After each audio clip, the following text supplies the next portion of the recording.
Abot na gyud mi diri sa sitio Balanaga. Baktas pa ta mga kamisyon. Mga 1 kilometro siguro. So first day na to nga mission karon sa 2026 January 1 gyud. 1 hour ay tulog. 1 hour ay tulog. Ay, good morning. Kumusta? Happy New Year. Okay rin yung dalan dire?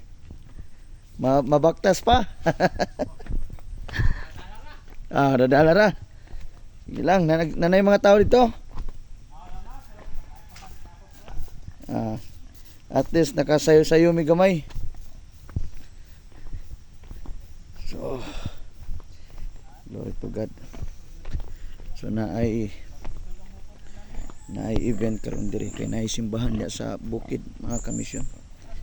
Bisitahan na to kay na sila ay event karon, Thanksgiving nila. So at least bisan diri sa bukid naay simbahan na mga tao nga naagi passion alang sa mga kalag sa kabukiran. Pero ang worker diri taga dinhi tabuk sa pa. Gapo pog testimony ang pastor diri makaigsunan. Unsay ang kinabuhi sa una. Antod nga nakakaplag sa kay Jesus. Nausab ang kinabuhi og mibati na og kabug-aton alang sa mga kalag. Muna nga yang yuta gitukuran niya simbahan og gamit sa Ginoo. So kauban ako si Yolt.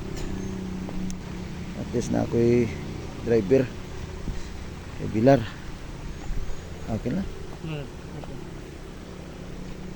you. First time ni mo diri, Yolt?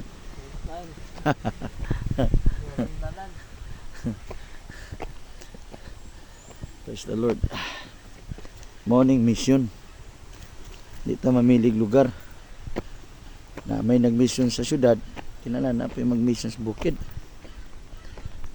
Salamat tas Ginoo kay tagaan tas Ginoo kasing-kasing malipayon sa mission sa bukid. Anyway, ang atong ministry mga kamisyon na amang sa bukid. Naaman ta sa bukid ka ministry pod. Thank you Lord.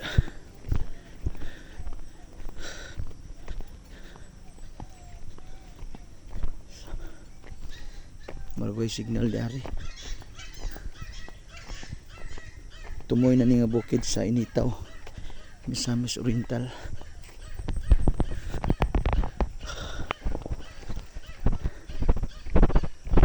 Pero layo kayo, tumuyo. Parang madungga na to, gamay lang tingog. Thank you Lord. May na lang maka exercise ta gamay. Sige, tama na sa diri atong vlog. Unya na pud ta mag video dito. Kita ta dito niya mga kamisyon.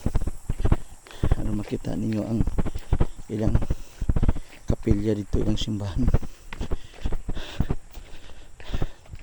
Distansya pa nito makay baklayon. God bless po. Happy New Year.